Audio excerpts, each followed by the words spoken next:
Olá, seja bem-vinda, seja bem-vindo. Semana começando, segunda-feira, 29 de julho de 2024. Inicia agora o Jornal Câmara Notícia ao vivo, meio-dia mais 6 minutos.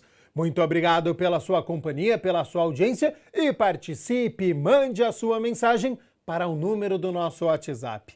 19 é o nosso DDD, para você que é de Campinas e região, pode ir direto no 978293776. Ou você tem a opção de enviar esta mensagem pelo nosso QR Code. Está com o seu celular aí perto? Pegue o celular agora, abra a câmera como se fosse tirar uma foto. Mas antes de apertar para tirar essa foto, você só vai apontar a câmera do seu celular para o QR Code, que já aparece uma mensagem na sua tela. O WhatsApp da TV Câmara Campinas. Você aperta e pode enviar o seu elogio, uma crítica construtiva, o que você quer assistir aqui no nosso telejornal, que a gente conversa ao vivo. Confira a partir de agora os destaques de hoje. Centro Público de Apoio ao Trabalhador de Campinas está com mais de 500 vagas de emprego para esta segunda-feira. O quadro De Olho na Educação traz a importância do acompanhamento dos pais na educação escolar dos filhos. E na Série B, Ponte Preta perde para o Sport em Recife e segue sem vencer longe de Campinas. Já no Brinco de Ouro, fim do jejum de 13 partidas, Guarani vence o Brusque.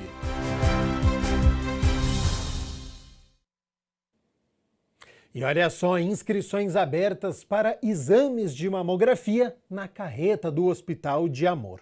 Público-alvo formado por mulheres com idade entre 40 e 49 anos que fizeram um exame há mais de um ano e mulheres de 50 a 69 anos que realizaram há pelo menos 2 anos. Sobre as datas, até quando pode se inscrever, a importância deste exame, o local, eu aciono a repórter Rúbia de Oliveira, que tem as informações. Seja bem-vinda e boa tarde, Rúbia. Sim, Gabriel, boa tarde para você, boa tarde a todos. É a saúde aqui do município de Campinas, em parceria com o Hospital do Amor, trazendo prevenção ao câncer de mama. Ao meu lado está a Miriam Nóbrega, ela é coordenadora da saúde da mulher aqui de Campinas, vai falar para a gente dessa campanha, né, que inicia agora, na quinta-feira, dia 1º de agosto. Boa tarde para você, Miriam, seja muito bem-vinda. Muito obrigada. A importância da prevenção, né? Sim, muito importante, né? Nós temos esse convênio com o Hospital de Amor, onde nós temos essa unidade móvel, que é a carreta, que ela se desloca pelo município, ofertando os exames mais próximos da residência destas mulheres, né? Nessa próxima etapa, então, que inicia na quinta-feira, dia 1º, lá na região do Ouro Verde. Sim, ela vai ficar na Praça da Juventude. Sim, e como que vai funcionar? Porque essa programação ela é um pouco diferenciada, né? Não são todas as mulheres que podem ir até a carreta do Hospital do Amor. Precisa ter aí uma solicitação médica, é isso? Isso. As mulheres que podem estar participando são as mulheres de 40 a 69 anos, sendo que de 40 a 49 anos, o exame ele é anual. E de 50 a 69 anos a cada 2 anos. Então, ela tem que estar dentro dessa faixa etária e dessa faixa do tempo do exame. E é necessário o pedido do exame, que pode ser tanto do médico quanto da enfermeira da unidade de saúde. Tá certo. Então, começa dia 1º de agosto e segue até o dia? Ela fica na Praça da Juventude até 3 de outubro. Até 3 de outubro. Importante a gente salientar que essa campanha, ela é específica, mas ela não é a campanha do Outubro Rosa ainda, né? Sim, é o que nós já temos durante o ano inteiro, né? E que a gente está chamando mesmo as mulheres para esse cuidado, para que elas possam fazer o exame e ter uma detecção precoce mesmo de um câncer de mama, com uma possibilidade de cura muito alta. Então, se a mulher hoje ela tem a solicitação, né, um pedido médico ou do enfermeiro, ela pode se inscrever para participar, então, dessa campanha que inicia agora dia 1º, lá no Ouro Verde. Como que funciona a inscrição? Sim, ela pode estar fazendo agendamento tanto na unidade de saúde, né, onde as pessoas lá vão agendar e falar a data para ela, ou ela mesma pode ligar no 160 e estar fazendo o seu agendamento. E quantos agendamentos diários a partir do dia 1º? São 50 exames por dia que são realizados. E vamos tirar aí quebrar um tabu. Fazer a mamografia dói? Não, né? Acho que é um tabu. Lógico que tem a sensibilidade de cada um, né? Mas não é um exame que é para ser dolorido, né? E a mulher que tem silicone, né? Às vezes a pessoa pensa assim, poxa vida, eu tenho silicone aí eu não vou conseguir fazer a mamografia. É mais um tabu, né? Outro tabu. É feito, sim, não é contraindicado silicone e é extremamente necessário, né? É importante. Agora, eu gostaria que você falasse um pouquinho pra gente sobre a prevenção do câncer de mama. A prevenção é essencial, né? O exame faz parte, né, dentro dessa faixa etária que a gente recomenda, né, justamente para um diagnóstico precoce. Mas nós temos outras coisas, né? Atividade física, cessar hábito de fumar, né? Alimentação saudável, são outros fatores. Muito bem, essa é a Miriam Nóbrega, ela que é responsável, né, a coordenadora da saúde da mulher aqui do município de Campinas. Então a gente vai ressaltar para você, a partir do dia 1º de agosto, você, mulher, que tem aí já a sua solicitação, o pedido da mamografia do enfermeiro ou do médico, pode se dirigir até o Ouro Verde. Repete pra gente o local, por favor. É na Praça da Juventude, tá? Mas precisa fazer o agendamento antes, né? Como falado pela unidade básica ou pelo 60. Então, ó, unidade básica, agendamento ou 160. E a carreta do Hospital de Amor vai ficar lá na praça do dia 1º de agosto até o dia 3 de outubro, tá? São 50 agendamentos, 50 mamografias por dia, né? E é importante a gente falar do registro de novos cânceres de mama aqui em Campinas, né? Sim, com certeza, né? Então, infelizmente, a gente tem, né, aumentado esse número no mundo e Campinas não vai ser diferente, né? Mas o que a gente quer é que faça um diagnóstico precoce, com uma possibilidade de cura grande. E é importante essa parceria com o Hospital de Amor, que traz a oportunidade para a mulher sempre estar se cuidando e a oportunidade também, o lembrete, né? Porque sempre tem a carreta, sempre tem a parceria com o município e está à disposição e é importante a gente estar se cuidando, né? Com certeza. Quero agradecer a sua participação aqui no Câmara Notícia e vamos lá, seguindo sempre com esse cuidado especial com nós mulheres. Gratidão. Muito obrigada. É isso aí, Gabriel. Olha só, repetindo, hein? Então, na Praça da Juventude, no Ouro Verde, a partir do dia 1º de agosto. Primeiro você tem que fazer o seu agendamento, né? Vai na unidade básica de saúde mais próxima da sua casa, já com o pedido do médico ou da enfermeira ou do enfermeiro para você realizar aí a sua mamografia em parceria com o Hospital de Amor aqui da cidade de Campinas. São 50 por dia, então tem um mês para você ir procurar, né? E é importante, gente, porque o diagnóstico precoce salva vidas e a mamografia não dói. É uma oportunidade para você estar cuidando da sua saúde. Voltamos com você aí no estúdio. Este rastreamento é importantíssimo, então quero agradecer a Rúbia de Oliveira pelas informações, a disponibilidade do tempo e também as datas que foram passadas aqui de agendamento dos exames da Miriam Nóbrega, que é coordenadora da saúde da mulher, que conversou aqui com a nossa equipe no jornal Câmara Notícia. A gente segue aqui com as notícias da metrópole e agora falando sobre emprego. Semana começando, segunda-feira, para você que está disponível para o mercado de trabalho, está desempregado, ou você que quer mudar de área, preste atenção, porque o Centro Público de Apoio ao Trabalhador de Campinas está com 541 vagas disponíveis. Há vagas para agente de vendas de serviços, ajudante de cozinha, ajudante de obras, assistente administrativo, atendente de lanchonete, atendente de loja e mercado, auxiliar de cobrança, auxiliar de limpeza, camareira de hotel, comerciante varejista para floricultura, confeiteiro, costureira em geral, eletricista, encanador, garçom, pedreiro e técnico em saúde bucal. Para conferir todas as vagas, é só acessar o site cepat.campinas.sp.gov.br. Lembrando que o atendimento presencial do CEPAT é realizado mediante agendamento prévio através do portal cidadão.campinas.sp.gov.br. A unidade do centro fica na Avenida Campos Sales, número 427, de segunda a sexta-feira, das 7h30 da manhã às 4h30 da tarde. A unidade do Ouro Verde, na Avenida Rui Rodrigues, número 3.900, no Parque Universitário, dentro do Shopping Espaço Ouro Verde, no primeiro andar, de segunda a sexta-feira, das 8h da manhã às 4h da tarde. E a unidade do Campo Grande, na Rua Manuel Machado Pereira, número 902, em frente à Praça da Concórdia, de segunda a sexta-feira, das 8h da manhã às 4h da tarde.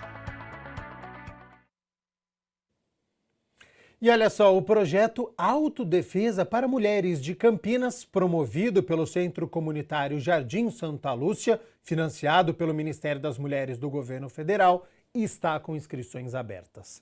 Público-alvo: mulheres de 18 a 60 anos, moradoras de Campinas.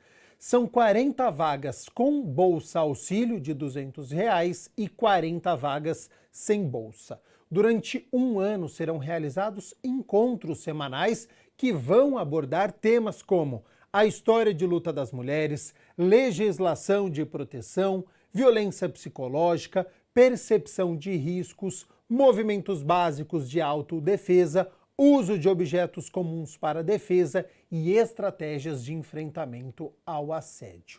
Início das atividades 24 de agosto de 2024. Informações pelo telefone 11 UDDD 959056597, tá certo? 12h mais 18 minutos, nós estamos ao vivo nesta segunda-feira. Muito obrigado pela sua companhia, pela sua audiência. E olha só, o quadro Fica a Dica de hoje consultou um especialista que vai nos responder o que fazer quando acontece um cancelamento na viagem contra a vontade do consumidor. E se a mala for extraviada? Você já precisou passar pela situação de voo atrasado? Confira tudo a partir de agora.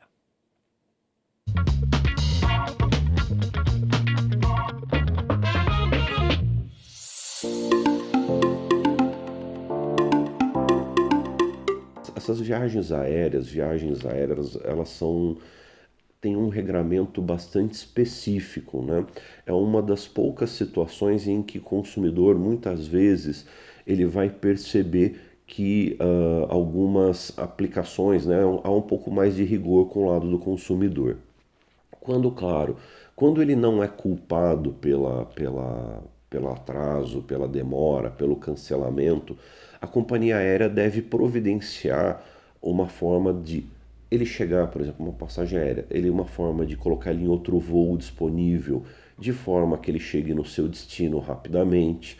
Se isso não for possível, ela deve custear pelo menos o tempo em que essa pessoa ficou no aeroporto, ela deve custear deslocamento se houver necessário, se for necessário, hotéis. Então, o consumidor, quando ele não é culpado por essa mudança, ele tem o direito de receber todo o suporte da companhia aérea até que ele consiga chegar com segurança no seu destino. E, eventualmente, claro, se esse fato não foi um fato externo, por exemplo, a companhia aérea também não é responsável pelas condições meteorológicas. Às vezes, né, o tempo acaba causando esse problema.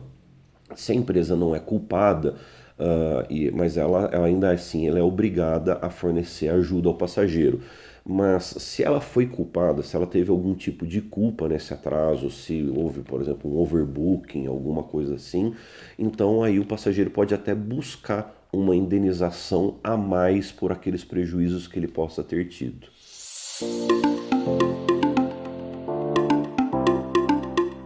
O ideal, primeiro, é que o consumidor tenha registrado aquilo que ele tem dentro da bagagem, né? O ideal mesmo é que se tire. A gente sempre fala o ideal porque às vezes não é exatamente o que a gente faz, mas o ideal é que se tire uma foto, né, da sua mala, para, se ela for perdida, você poder fornecer para a companhia aérea. O importante é que você tenha a nota fiscal de alguns produtos, porque existe um valor mínimo, né, de indenização pela bagagem, mas às vezes ele não cobre determinados produtos que você possa ter na sua bagagem. Então, produtos que não são aqueles produtos comuns, produtos que excedam esses valores, né, esse valor mínimo fixado, é importante que se tenha a nota fiscal, eventualmente tirar foto de dentro da mala, daquilo que foi colocado dentro no momento de empacotar a mala. Então, tudo que você conseguir produzir de prova com relação a ser indenizado pelo que tinha dentro da mala é muito importante. Também é muito importante você guardar as comprovantes de todas as despesas que você teve por conta da perda do extravio da mala, porque muitas vezes o consumidor pode ter que adquirir algum produto no seu destino, né, para substituir aquele que foi extraviado com a mala. Então também é muito importante que o consumidor tenha esses comprovantes. Mais uma vez, se ficar comprovada aí uma negligência, uma culpa da companhia aérea, é possível, e também dependendo do transtorno que tiver o consumidor, ele pode pedir uma indenização adicional por essa perda ou extravio.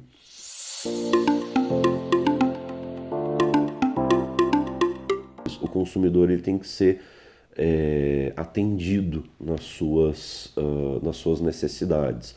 Então vai depender muito do tempo do atraso, né? As companhias devem tentar realocar os passageiros em outros voos para ver se eles chegam ainda que um pouco atrasados, né? Não da forma como eles gostariam no seu destino, mas deve ter uma realocação dos voos no primeiro momento. E também aquele tempo dependendo do tempo que o passageiro ficar, aquilo que eventualmente pode causar transtorno para ele. Alimentação, hotel, deslocamento, se ele tiver, por exemplo, se ele tiver que voltar, né, para o hotel, alguma coisa assim, o táxi, todas essas despesas ele tem direito a ser reembolsado.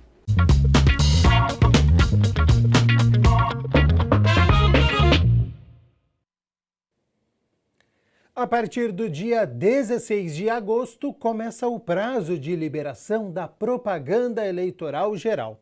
O Tribunal Superior Eleitoral é quem faz a regulamentação das propagandas, com o objetivo de preservar a igualdade de disputa entre os candidatos.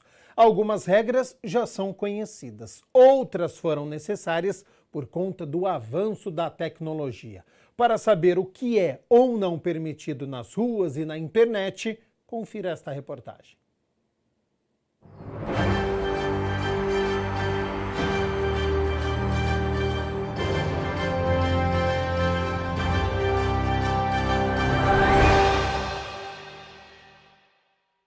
A propaganda eleitoral é essencial para que os eleitores conheçam os projetos e direcionamentos ideológicos dos candidatos e partidos, mas é preciso cumprir prazos e definições dispostos na legislação sobre o tema para que o processo eleitoral seja equilibrado e democrático. A resolução do TSE, o Tribunal Superior Eleitoral, que trata da propaganda eleitoral, passou a vigorar com um novo texto e traz regras já conhecidas e novidades impostas pelo avanço tecnológico, como o uso de inteligência artificial. As propagandas em área pública estão autorizadas após o encerramento do prazo de registro de candidaturas na Justiça Eleitoral em 15 de agosto, de acordo com o calendário eleitoral das eleições municipais de 2024. Logo, a partir do dia 16, candidatas e candidatos podem usar bandeiras, adesivos e alto-falantes, bem como distribuir santinhos e realizar carreatas e comícios para divulgar seus currículos e suas propostas. No entanto, existem algumas proibições, como explica a chefe do cartório eleitoral em Campinas. Que não é permitido placa fixa na rua, elas têm que ter uma certa mobilidade para ser retirada a partir das 10 horas da noite. Não pode outdoor. Os partidos não podem fazer distribuição de brindes para as pessoas na rua, isso daí configura captação ilícita de sufrágio. Não podem ser utilizados trio elétricos para a campanha, né? A propaganda na rua ela tem que respeitar a sonorização máxima para não causar a perturbação do sossego público. Em comício é liberada a sonorização por trio elétrico, mas é só no comício. A regulamentação das propagandas tem como objetivo impedir o abuso do poder econômico e político e também preservar a igualdade entre os candidatos e as candidatas. Também é vedada a veiculação de propaganda de qualquer natureza, inclusive pichação, inscrição à tinta e exposição de placas, estandartes, faixas, cavaletes, bonecos, nos bens de uso comum, como postes de iluminação pública, sinalização de tráfego, viadutos, passarelas, pontes, paradas de ônibus e outros equipamentos urbanos. Neste ano, os eleitores vão às urnas escolher prefeitos, vice-prefeitos e vereadores. O primeiro turno das eleições municipais será realizado em 6 de outubro. Caso necessário, o segundo turno ocorrerá no dia 27 do mesmo mês, nas cidades com mais de 200 mil eleitores, em que a candidata ou candidato mais votado à prefeitura não tenha atingido a maioria absoluta. Campinas tem o terceiro maior número de eleitores de São Paulo e o maior do interior do estado.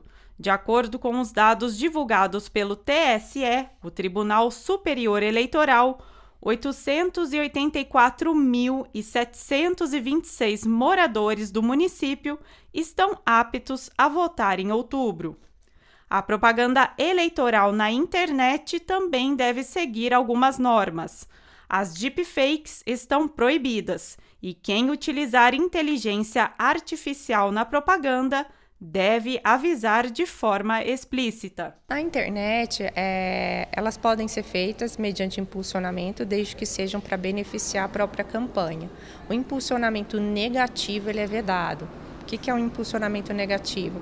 É aquele impulsionamento negativo de propaganda do adversário. A exibição de propaganda em horário eleitoral gratuito, que é o tempo para veiculação de mensagens partidárias ou propaganda eleitoral concedido gratuitamente aos partidos políticos, também em rádio e TV, vai de 30 de agosto a 3 de outubro. E você, ainda ficou com dúvidas? Então siga as orientações do cartório eleitoral. Acessar o site do TSE na parte de eleições.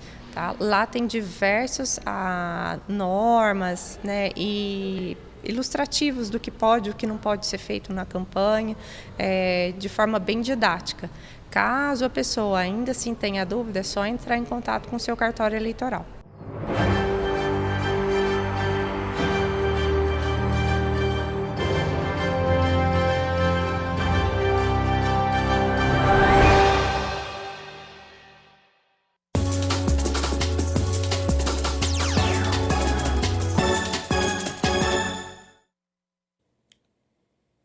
Na penúltima rodada do primeiro turno da Série B, a Ponte Preta foi a Recife, desperdiçou oportunidades e saiu com mais uma derrota fora de casa. Aos 24 minutos, o Sport trabalhou bem a bola. Lobato tentou. O zagueiro Sérgio Rafael cortou a primeira, só que no rebote, Fabrício Domingues acertou um belo chute para abrir o marcador, 1-0.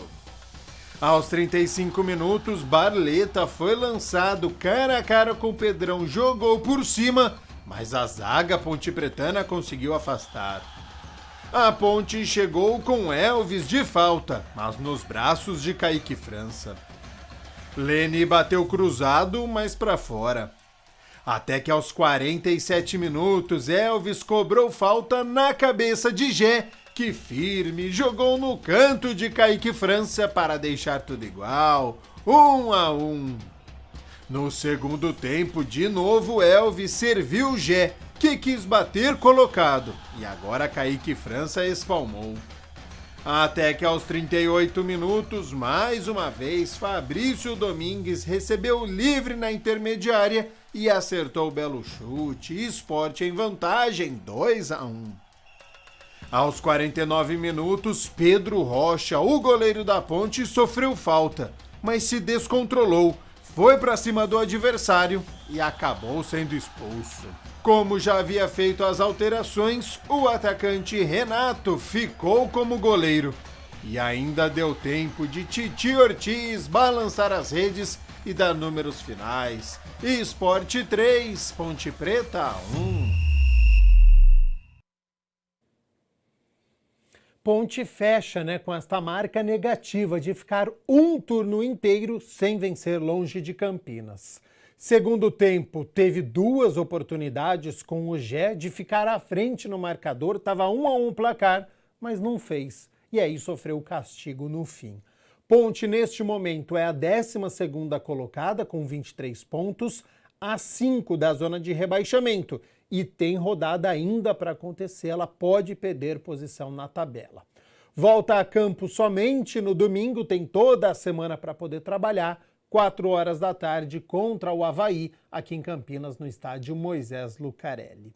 E ontem, o Guarani, após 13 partidas, desencantou e, enfim, venceu na Série B. Logo no primeiro minuto, Pacheco cruzou e a queima-roupa João Vitor cabeceou. Matheus Nogueira mostrou que estava inspirado. Agora João Vitor puxou o contra-ataque do campo de defesa para o campo de ataque, invadiu a área e acertou a trave. No rebote, Ayrton chutou todo torto. Aos 23 minutos, Ayrton tentou de novo e também acertou a trave. Aos 37 minutos, Ayrton agora cruzou e Luan Dias de primeira acertou o ângulo. Mas quem estava lá? Matheus Nogueira, mais uma bela defesa. Ayrton agora cruzou para Caio Dantas, de cabeça acertar o cantinho, mas Matheus Nogueira se esticou todo e evitou o primeiro. Nos acréscimos, Pacheco viu muito bem João Vitor, que de primeira tentou e essa passou perto. Veio o segundo tempo e aí sim o paredão foi vazado, Luan Dias cruzou e Matheus Bueno, efeito surpresa, o meio-campista cabeceou, agora sem chances. Gol do Guarani, 1-0. Ayrton escapou da marcação, mas chutou em cima do goleiro. Gabriel Bispo pegou o rebote e acertou a rede, mas pelo lado de fora. Ayrton tentou mais uma vez e Matheus Nogueira se esticou e mandou para escanteio. Aos 44 minutos da etapa final, Reinaldo, que tinha acabado de sair do banco de reservas, escapou da marcação, ficou cara a cara e perdeu o gol. Mas ficou nisso, após 13 rodadas, o Guarani voltou a vencer, 1-0 para cima do Brusque. Placar magro, mas importantíssimo. Terminou a partida com 26 finalizações, 11 corretas. João Vitor e o Ayrton, os destaques da partida, mas coletivamente funcionou. Foram criadas diversas oportunidades.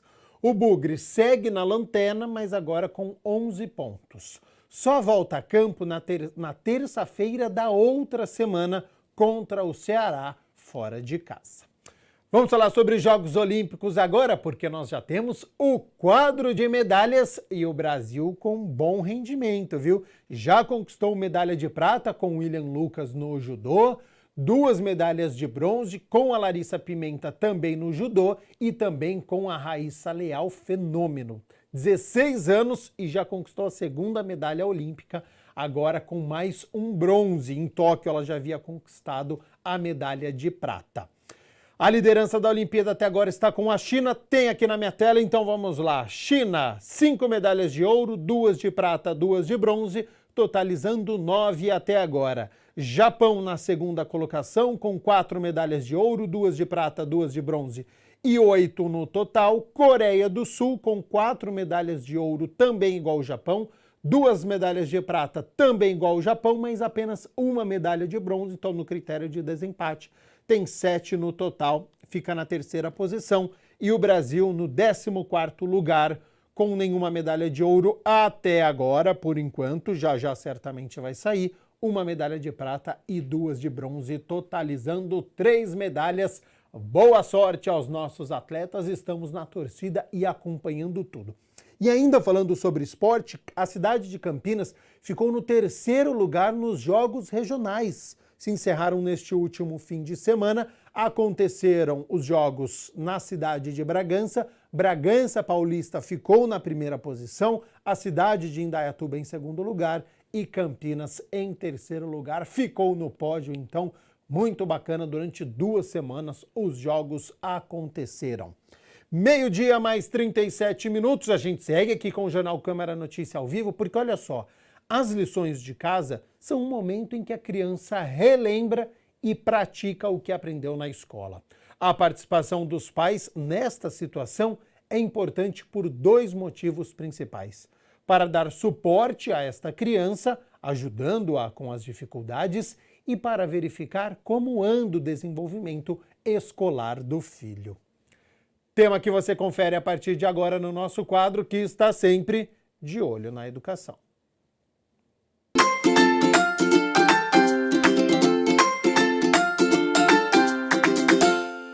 Bom, é o quadro de Olho na Educação, pessoal. Hoje a gente vai falar sobre a importância dos pais na educação escolar. E aí, será que vale a pena fazer lição de casa junto?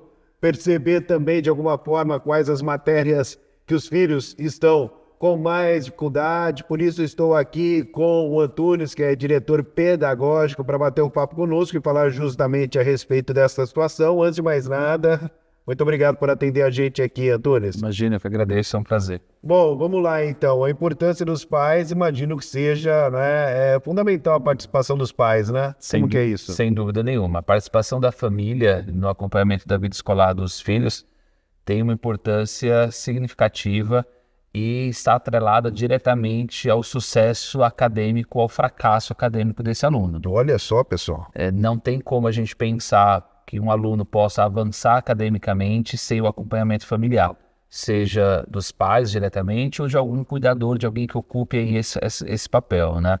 E esse acompanhamento, ele precisa ser mediado pela a autonomia que também é dada a esse aluno.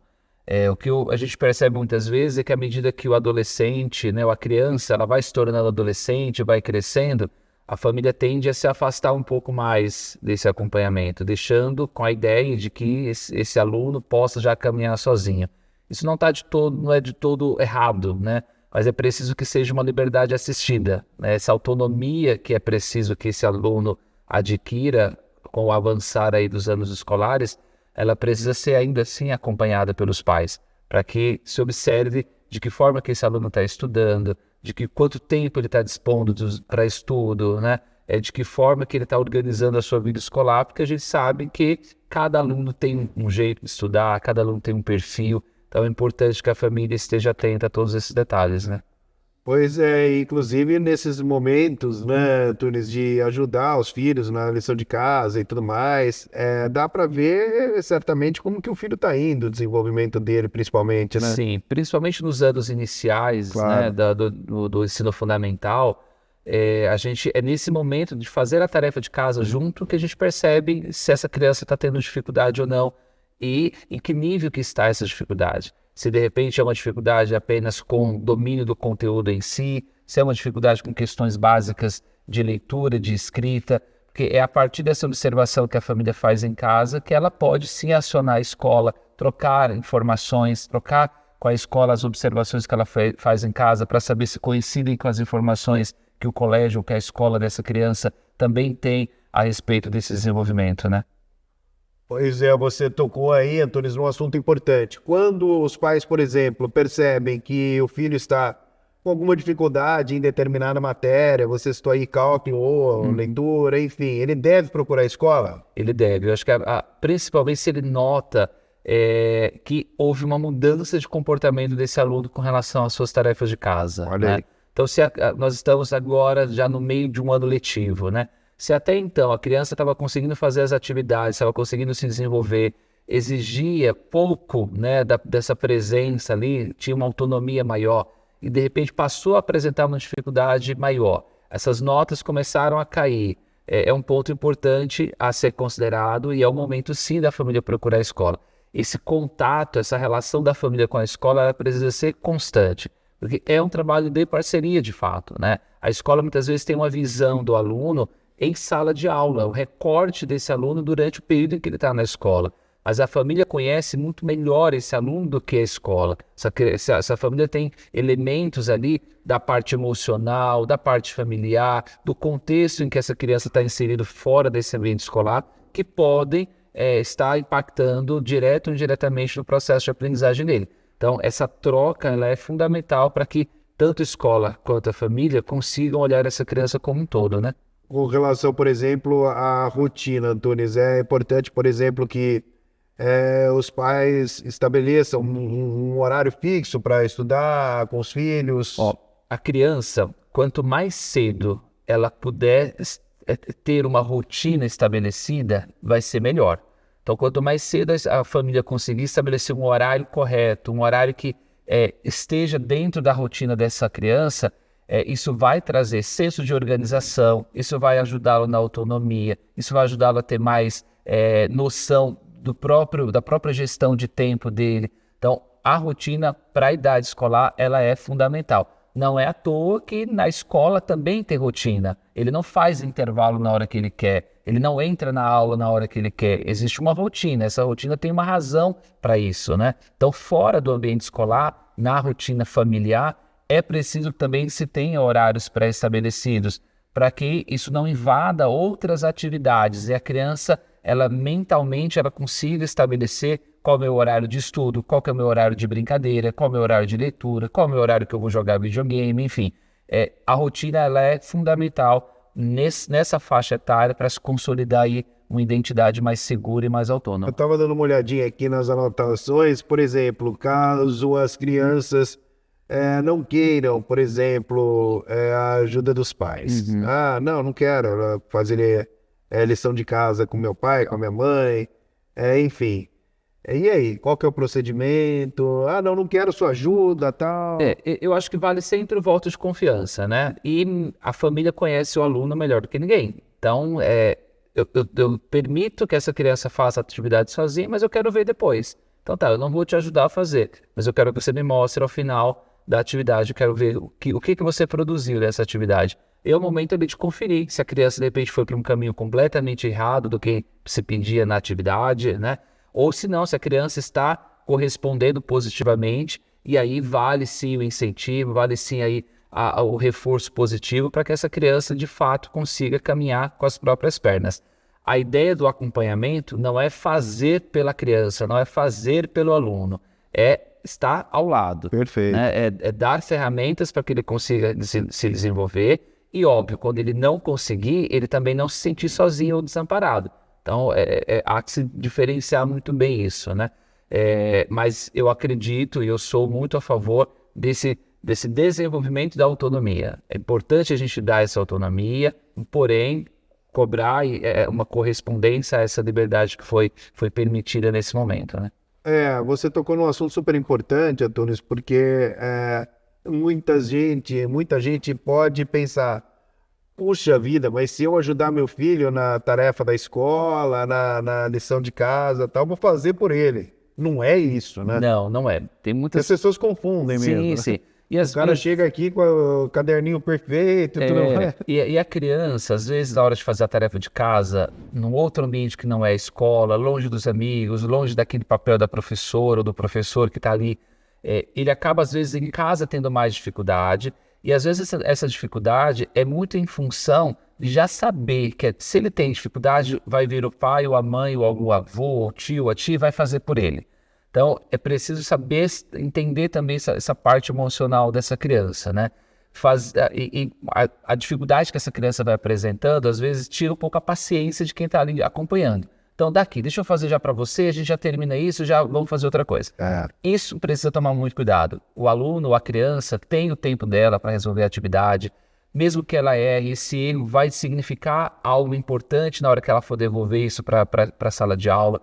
Então, deixa vir com o erro, né? Deixa apresentar as dificuldades, porque é na dificuldade que a gente aprende. Se todas as vezes que eu for ajudar a criança ou o aluno a fazer uma tarefa de casa e eu corrigir todos os erros dele ali, ele não aprende. Quem fez foi eu, não foi a criança, né? Então é muito importante que a criança passe por esse processo. Claro, a gente está falando de crianças de ensino fundamental 1, de 6, 7, 8 anos de idade. Os pré-adolescentes e os adolescentes já têm uma compreensão mais madura do seu próprio processo e sim, o erro precisa ser apontado para ser corrigido. Pegando o gancho disso aí, Antônio, por exemplo, é legal a gente acompanhar, né? Eu sou pai, é legal acompanhar até quantos anos? Olha, eu diria que não há uma data exata para todos. Cada criança vai ter o seu modus operandi, né? Então, se é uma criança que requer uma atenção maior ali, que ela se distrai com mais facilidade, que se caiu uma borracha no chão ali já virou um outro objeto de atenção e ela desfocou daquela tarefa, significa que é uma criança que requer uma atenção por mais tempo, até que essa atenção já esteja mais consolidada. Se já é uma criança mais autônoma, mais independente, talvez quando ela já tiver com todo o processo de alfabetização concluído, ela já possa fazer a tarefa sozinha e traz para você conferir, para você checar se ela atendeu aí o que a atividade pedia. Então, cada aluno é né? Cada criança tem o seu ritmo. Então, não dá para a gente definir uma data. Eu acredito que crianças a partir do ensino fundamental 2, né? O ensino fundamental anos finais, a partir do 6º ano ali, já podem ter uma autonomia maior, já conseguem desenvolver as atividades com mais liberdade, porém sempre com adultos supervisionando, ou ainda que seja não supervisionando diretamente na hora, mas uma supervisão posterior à conclusão dessa atividade, né?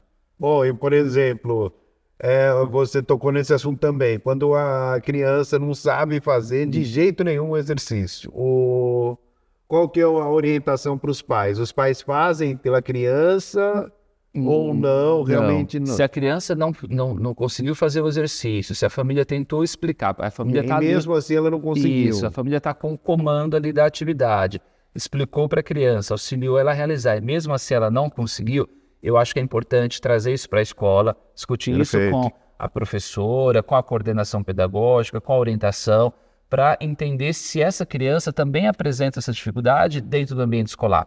Se atividades semelhantes a essa, a criança também não consegue fazer dentro da escola, porque isso pode significar uma série de coisas que precisa ser melhor investigado junto com a família e junto com a escola, né?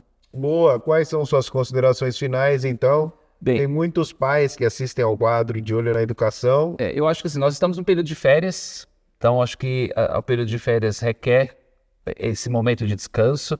É importante que a criança, o adolescente, tenha esse período de descanso, que ele desacelere um pouco, que ele deixe um pouco as atividades acadêmicas de lado, para que curta esse momento que é tão necessário, é tão importante para o desenvolvimento dele como um todo.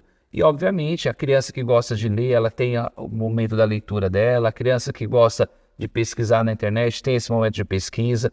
É importante respeitar esse ritmo e, óbvio, né, uma semana antes ali do início das aulas, é importante ir retomando a rotina de horário de sono, de horário de alimentação, do horário de acordar, para que a volta não seja algo abrupto, né, que cause aí uma ruptura muito grande nesse mês de férias que eles estão. Valeu, muito obrigado, viu, Antônio? Imagina, eu que agradeço. É isso aí, muito obrigado, portanto, conversando conosco. Bom, pessoal, eu sou André Aranha e você, claro que já sabe, né? Tô sempre, de olho na educação. Tchau!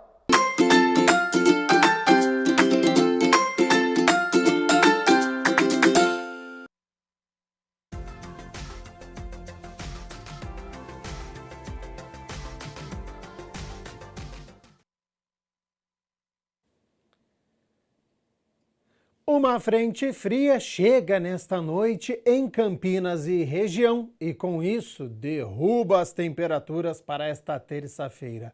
Chuva deve chegar somente para o litoral, região metropolitana de São Paulo. Aqui em Campinas, pequena possibilidade, se cair, vai ser com pouca quantidade. Vamos às temperaturas? Elas já estão aqui na minha tela. Para amanhã, terça-feira, então, 30 de julho,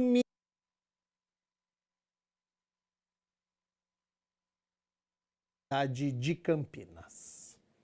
O Jornal Câmara Notícia fica por aqui. Muito obrigado pela sua companhia, pela sua audiência. E eu tenho aquele convite a fazer a você que está nos acompanhando, porque coladinho com o Jornal Câmara Notícia tem um Estúdio Câmara, segunda-feira, dedicada à cidade de Campinas. E hoje vai falar sobre o MECA, o Memorial, com um acervo público com a apresentação da Mina Abreu, com 2 convidados muito bacanas que vão falar então sobre este acervo aqui da cidade de Campinas, sobre o Legislativo Campineiro com a sua importância. Então, não saia daí e o Jornal Câmara Notícia retorna amanhã ao meio-dia ao vivo. Até lá, tchau, tchau!